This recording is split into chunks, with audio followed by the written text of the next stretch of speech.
Vous êtes sur Cannes 2009, la radio d'Allociné qui fait son festival toute la quinzaine. Aujourd'hui, on va zapper la VO pour passer en VF pendant 1 heure. Sur cette radio, on vous organise le plus gros casting de stars américaines jamais réunies. Il y aura du Harrison Ford, il y aura du Sylvester Stallone, il y aura du David Duchovny, du Schwarzenegger, du Danny DeVito, du Bruce Willis, du Tom Cruise, du Homer Simpson. Je peux pas tout dire. Mais ce soir sur Allociné la radio, il y aura du beau monde. Ce soir également, on a la voix d'Allociné, Thomas, le spécialiste de... Ben oui, c'est ça, Thomas, il faut le dire. Tu es la voix d'Allociné. C'est vrai, je suis la voix d'Allociné. Salutations. C'est incroyable. Je suis Buzz l'éclair, je suis ravi d'être avec vous. Incroyable. On peut tout te demander, Thomas. Ça va être difficile de concurrencer là. Attention, ouais. Tiens, vous êtes sur Allociné. Ouais. Allociné, la radio. Oh putain, la voix. Je vous présente en attendant notre premier invité. Bonsoir Richard. Bonsoir. Alors c'est vous Richard Darbois. C'est moi Richard Darbois, oui. Vous avez une voix très très féminine. On vous l'a Ouais, déjà je sais, dit. on l'a déjà dit, j'essaie de corriger ça, mais... Comment ça corriger oui. un peu de féminité dans un homme de... Ah, c'est plutôt un atout, non? Oui, c'est vrai, ça peut être un atout. Est-ce que vous pourriez justement vous décrire pour tous ces gens qui vous écoutent et qui se disent mais cette voix je la reconnais, il est foutu comment ce mec-là? Alors, bon, je vais faire ça très modestement, je suis quand même grand, beau, 1m83, musclé. Vous êtes un peu rouge? C'est parce que vous picolez un petit peu ou... Ah non, très peu, c'est parce que là, c'est quand même pour nous fin de journée, et voilà, on avait faim et soif, et donc la radio nous a gentiment proposé un petit buffet. C'est important l'alcool pour buriner une belle voix comme la vôtre. Non, finalement. Ah bon? Parce que non, je connais des gens qui boivent une bouteille de whisky par jour et qui fument 3 paquets. Et qui ont des voix de merde, c'est ce que vous êtes en train de Exactement. dire. Ouais. Ils vous disent quoi les gens, Richard Darbois? Ah tiens, oui, vous avez une voix qui ressemble pas forcément au physique que j'imaginais. Eh ben... Non, pas tellement. Si, je pense que oui. Parce qu'une voix, on imagine toujours quelqu'un derrière, et je pense qu'on est toujours... Bon, pas obligatoirement déçu, mais disons qu'on s'imaginait peut-être quelqu'un d'autre derrière la voix. Non, moi je voyais un petit chauve. Non, là je vois un grand gaillard comme ça, dans la force de l'âge. Donc c'est une bonne surprise. Ah oui, c'est plutôt une bonne surprise. Bon, ça va alors. Préférez votre voix ou votre physique? Je pense que les deux vont bien ensemble. Alors, Richard Darbois, ce serait très difficile de dire tous ces comédiens que vous doublez. Il y a Richard Gere Oui. et Danny DeVito. Non, Danny Glover. Danny Glover. Ah oui, Danny DeVito, c'est un de mes copains. Ah ouais? Ouais. Ah oui, Qui va venir. c'est un vrai Philippe mec. Pétieux, d'ailleurs. Ah oui, bah oui, qu'on va recevoir dans un instant. Ouais. Il y a Bill Murray. Bill Murray, oui. Ça fait beaucoup quand même de gens à déclarer tout en fin d'année sur la feuille d'impôt. Oui, ça va bien, ouais, je suis content. Non, sincèrement, je me plains pas. Vous êtes une voix qui pèse? On peut le dire. Mais alors, par exemple, il faut que je me fasse des images. Oui, il faut que je allez. me rende compte. Bon, par exemple, quand le matin, vous allez acheter des croissants, Oui. vous êtes plutôt Richard Gere ou Bill Murray? Oh, là, je serais plutôt... voix du matin, plus Harrison Ford. Ah, alors il va Plus cette acheter voix-là. ses croissants comment Harrison Ford le matin, par exemple? Bonjour, monsieur Darbois. Qu'est-ce qu'il vous faudra ce matin? Bonjour, je voudrais un croissant et du pain. Ah oui, donc vous allez acheter vos Oui, croissants en parce faisant que du jogging. je suis très concerné, quoi. Ouais. J'emmène pas le fouet parce que ça leur fait peur, mais... Mais ça veut dire que pour des comédiens différents, vous abordez le personnage Ouais. différemment. Oui. Oui, en fait, le doublage, c'est ça là, qui est très intéressant en fait dans le doublage. Et la difficulté un petit pour peu. être sérieux. Et la difficulté, elle est technique en fait, hein. Parce que c'est très difficile à expliquer à la radio, mais il faut quand même parler à un certain moment. C'est écrit en place. On a comment dire un repère. Et quand les mots passent sur ce repère, on doit dire les phrases en fait. Ça, c'est la Ça a post-synchro, été ouais. détecté, voilà, c'est ça. Et donc il faut jouer la comédie sur un rythme qui n'est pas obligatoirement le sien. Lequel vous a demandé le plus de boulot? Le plus de boulot, c'est plus dès que je fais c'est le génie d'Aladin par exemple. Oui, parce que vous faites aussi le génie. Mais oui, le génie. La voix est presque aiguë pour le génie. Mais oui, c'est ça. Ouais. Alors à ce moment-là, je monte. Alors, Ouais. achetez- Aladin, comment tu t'appelles? Alors, Al. est-ce que vous pouvez aller Voilà. acheter vos Là, j'enlève croissants les graves. avec le génie d'Aladin? Pardon. Bonjour monsieur Darbois. Il vous faudra combien de chocolatines, combien de croissants aujourd'hui? Prince Ali, oui, c'est bien lui. Ali Abba, bois. Oui, qu'est-ce que tu dis le son? Là, il y a je le son pense qui me fait qu'avec la rire. voix d'Aladin, Oui.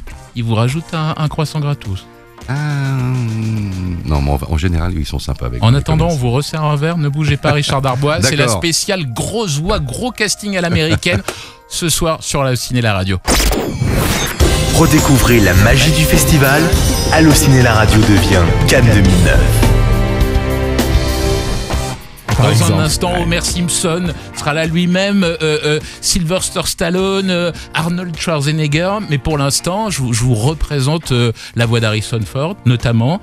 C'est notamment, on peut rajouter à chaque fois Richard Darbois, tant ce que vous avez fait, c'est pléthorique. C'est-à-dire qu'un film sur deux, ces 30 dernières années, il y a votre voix.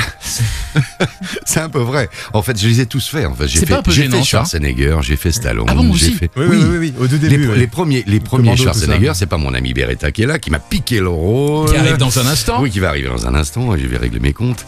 Mais non, mais c'est vrai qu'au tout début, je faisais Schwarzenegger dans Commando, Conan le Barbare, etc. Je l'ai fait. Vous avez fait Dustin Hoffman aussi. J'ai fait Dustin Hoffman dans 2 films seulement. Absolument. Mais pourquoi? Ça Bien lui a pas joué. plu, il aimait pas votre voix, il me dit tu dégages.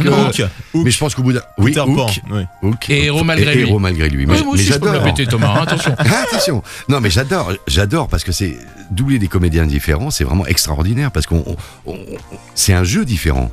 D'ailleurs, les gens, quelquefois, ne me reconnaissent pas. Moi, je venais de faire Harrison Ford pour la Warner, ou je sais plus. Enfin, et il y avait les essais pour Richard Gere, pour Pretty Woman. Et donc, la personne qui s'occupait du doublage, qui me connaît bien et qui connaissait bien la maison de doublage, a dit non, pas Richard, c'est pas possible, il vient de faire Harrison Ford. Et bon, donc elle a mis des numéros 1, 2, 3, 4, 5 sur et les essais. Et vous aviez combien? Et moi, je sais plus quel numéro j'avais. Mais enfin, bon, elle m'a pas reconnu en fait. Et j'ai été choisi pour faire Richard Gere, qui est très différent d'Harrison Ford. Alors pourquoi que 2 fois Dustin Hoffman? Eh ben, je sais pas, parce que j'ai bien aimé, moi. Mais je peux pas tous les faire non plus. Ah ouais. Est-ce que c'est pas gênant? C'est-à-dire que tous les soirs, vous rentrez chez vous, vous allumez la télé, chaîne du câble, du satellite, vous êtes sûr de tomber sur votre voix, sur les films des 30 dernières années? Non, mais modestement, oui, c'est vrai. C'est pas chiant ça? Pour vous, je veux dire, parce que ça non, ça m'amuse. Ah tiens, c'est ma voix à la télé. Ouais, ça m'amuse, parce que quelquefois c'est ma voix il y a 30 ans, ou voilà, sur des séries de télé aussi, j'en ai fait un paquet. Et vous les regardez les films ou pas? Les bons, ouais, je me laisse savoir. Ouais, L'arme fatale, je me laisse savoir à chaque fois. Hein. Sur Danny Glover, ça m'amuse vraiment, parce que ça, c'est un peu des rôles légèrement de composition. Quoi. Bah oui. Et donc ça, moi je trouve ça passionnant. Ouais. Je trouve que c'est un métier extraordinaire, le doublage. Richard Darbois, vous êtes québécois? Oui. Vous êtes né à Montréal. Je suis né à Montréal. Issu d'une famille d'humoristes.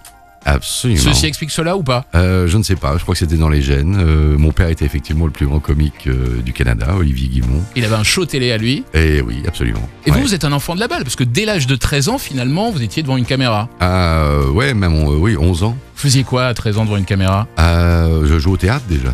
Je joue au théâtre à Paris, au théâtre de l'Atelier. Et puis j'ai tourné dans les émissions de jeunesse à l'époque de Claude Santelli, etc. Et en fait, votre carrière de comédien prend un réel tournant dans les années 70. Vous jouez dans des films porno. Absolument, ouais, c'est vrai. Vous étiez un peu la mascotte du réalisateur Serge Corbert, c'est ça? Absolument, qui s'appelait John Thomas, qui avait pris un pseudonyme qui était John Thomas. Alors, il s'accommodait à toutes les sauces. C'était du film érotique à l'époque. Hein. C'était ce qu'on appelle un peu la série rose. Ah oui, Thomas, c'est là que tu les as vus, oui, c'est bien ça? sûr, bien sûr. J'ai bien bossé. Normal. Alors, vous jouiez quel rôle, par exemple, dans l'Odyssée de l'extase? J'en sais plus rien, franchement. Je sais pas, mais c'était une période effectivement où je devais avoir 20 ans, entre 20 et 25, il n'y avait pas beaucoup de boulot. Lui, pour faire tourner sa maison de prod, s'était dit tiens, ça marche, on va faire du film machin. Il me dit tu veux pas, Richard? Et vous, sans vergogne, pleine balle, on y va? Bon, ouais, il fallait bien que je gagne ma vie. Voilà, à l'époque, je jouais pas les grands rôles au doublage, etc. Ni malheureusement à la télé ou au théâtre. J'aurais bien aimé. Vous le feriez aujourd'hui? Non, maintenant je le referai plus. Non, mais je veux dire, vous auriez 20 ans aujourd'hui, vous pourriez être Harder? Harder? Ah non, ça j'ai jamais été. Hein. Ah bah c'était quoi alors la différence? Mais moi c'était érotique. C'était du simulation. Oui. Enfin juste comme ça, on faisait semblant. Vous effleuriez. Voilà. Non, mais on faisait semblant. Comme les films de séries roses qui passent, qui sont interdites au moins de ses 16 ans, quoi. Voilà. Alors le déclic, vous vous rappelez du nom de la comédienne qui un jour vous dit bah voilà, Richard, t'as vraiment un bel organe, mais c'est pas celui que j'ai entre les doigts. Tu devrais plutôt faire du doublage. C'est là, vous avez dit bon, peut-être qu'il va falloir que je change de direction. Je faisais déjà du doublage. Ah, il est venu comment le déclic? Le gros déclic est venu en fait.